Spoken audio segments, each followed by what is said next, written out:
Default alive or default dead? October 2015. When I talk to a startup that's been operating for more than 8 or 9 months, the first thing I want to know is almost always the same. Assuming their expenses remain constant and their revenue growth is what it has been over the last several months, do they make it to profitability on the money they have left? Or to put it more dramatically, by default, do they live or die? The startling thing is how often the founders themselves don't know. Half the founders I talk to don't know whether they're default alive or default dead. If you're among that number, Trevor Blackwell has made a handy calculator you can use to find out. The reason I want to know first whether a startup is default alive or default dead is that the rest of the conversation depends on the answer. If the company is default alive, we can talk about the ambitious new things they could do. If it's default dead, we probably need to talk about how to save it. We know the current trajectory ends badly. How can they get off that trajectory? Why do so few founders know whether they're default alive or default dead? Mainly, I think, because they're not used to asking that. It's not a question that makes sense to ask early on, any more than it makes sense to ask a 3-year-old how he plans to support himself. But as the company grows older, the question switches from meaningless to critical.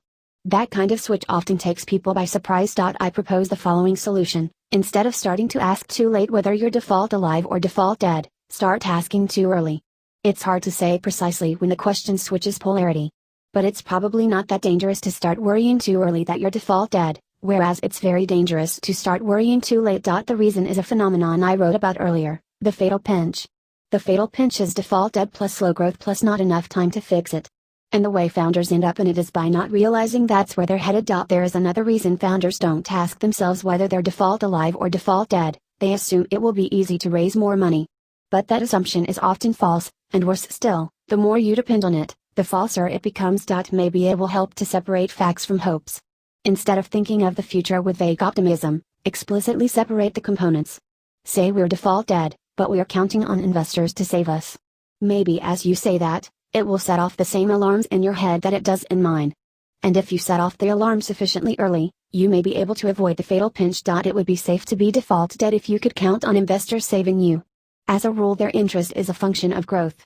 If you have steep revenue growth, say over 5x a year, you can start to count on investors being interested even if you're not profitable. But investors are so fickle that you can never do more than start to count on them. Sometimes something about your business will spook investors even if your growth is great. So no matter how good your growth is, you can never safely treat fundraising as more than a plan A. You should always have a plan B as well. You should know, as in write down, precisely what you'll need to do to survive if you can't raise more money, and precisely when you'll have to switch to plan B if plan A isn't working. In any case, growing fast versus operating cheaply is far from the sharp dichotomy many founders assume it to be. In practice, there is surprisingly little connection between how much a startup spends and how fast it grows. When a startup grows fast, it's usually because the product hits a nerve, in the sense of hitting some big need straight on. When a startup spends a lot, it's usually because the product is expensive to develop or sell, or simply because they're wasteful. If you're paying attention, you'll be asking at this point not just how to avoid the fatal pinch, but how to avoid being default dead. That one is easy: don't hire too fast. Hiring too fast is by far the biggest killer of startups that raise money. Two founders tell themselves they need to hire in order to grow. But most are on the side of overestimating this need rather than underestimating it. Why? Partly because there's so much work to do. Naive founders think that if they can just hire enough people, it will all get done. Partly because successful startups have lots of employees, so it seems like that's what one does in order to be successful. In fact, the large staffs of successful startups are probably more the effect of growth than the cause. And partly because when founders have slow growth, they don't want to face what is usually the real reason: the product is not appealing enough. Plus, founders who've just raised money are often encouraged to overhire by the VCs who funded them. Kill or cure strategies are optimal for VCs because they're protected by the portfolio effect. VCs want to blow you up, in one sense of the phrase or the other. But as a founder, your incentives are different. You want above all to survive. Here's a common way startups die. They make something moderately appealing and have decent initial growth. They raise their first round fairly easily, because the founders seem smart and the idea sounds plausible. But because the product is only moderately appealing, growth is okay but not great. The founders convince themselves that hiring a bunch of people is the way to boost growth. Their investors agree. But, because the product is only moderately appealing, the growth never comes. Now they're rapidly running out of runway. They hope further investment will save them. But because they have high expenses and slow growth, they're now unappealing to investors. They're unable to raise more, and the company dies. What the company should have done is address the fundamental problem, that the product is only moderately appealing. Hiring people is rarely the way to fix that. More often than not, it makes it harder. At this early stage, the product needs to evolve more than to be built out, and that's usually easier with fewer people. For asking whether you're default alive or default dead may save you from this. Maybe the alarm bells it sets off will counteract the forces that push you to overhire. Instead, you'll be compelled to seek growth in other ways. For example, by doing things that don't scale, or by redesigning the product in the way only founders can.